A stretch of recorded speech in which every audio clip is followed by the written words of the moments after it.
Welcome to Trading Nation, everybody. I am Brian Sullivan. Well, lately, the overall markets, the S&P 500 and Dow, have been in a very narrow trading range. Are we ready to break out? And if so, which way? Let's find out. Ari Wald, technician with Oppenheimer, Curtis Holden, senior investment officer with Tanglewood Wealth Management. Ari, you know, it's been a little bit frustrating. If you're a volatility trader, it's been pretty much impossible. Do you think the markets are going to break out in any direction anytime soon?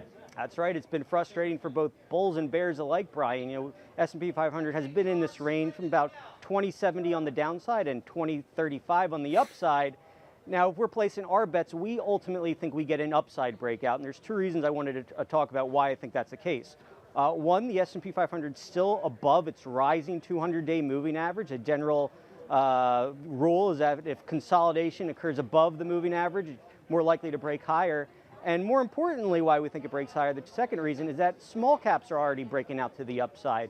The Russell 2000 in particular, you know, really a market, when it does well, it shows investors are embracing risk. And we've run the numbers. When the Russell 2000 does break out to the upside, tends to be followed by above average performance by the S&P 500, not a major top. In fact, since 1979, when you get a Russell breakout, the next 6 months tends to average 8%.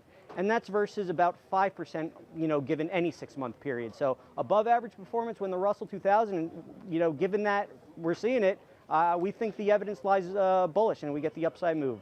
Okay, well listen, Curtis, I mean, you are a long-term investor, you're a wealth manager, you're not going to be day trading in and out of the market. So as that kind of an investor right now, given what we've seen lately, are you still a stock buyer? Well, we're still a stock buyer long-term.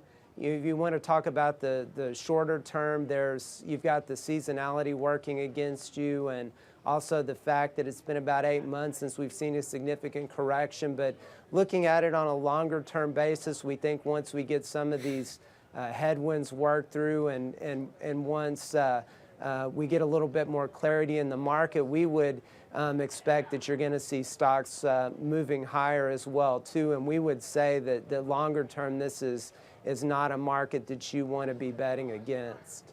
Yeah, and what, Curtis, by the way, because you talk so much about Greece, what is the biggest worry you have right now? I would say probably more so than Greece. Ours would be more so about the slowdown in growth in China. There continues to be a lot of pressure there, a lot of overcapacity, and our biggest concern would be that maybe that in terms of the slowing down further, that maybe it hasn't reached its bottom, that maybe it's going to even slow down a little more in China. Yeah, a lot of concerns out there also about China, maybe the better country to be talking about. Ari, Curtis, thank you guys very much. Folks, what are you most concerned about? Let us know. We're on Twitter as well, or hit me up directly at SullyCNBC, and I'll be seeing you soon. Take care.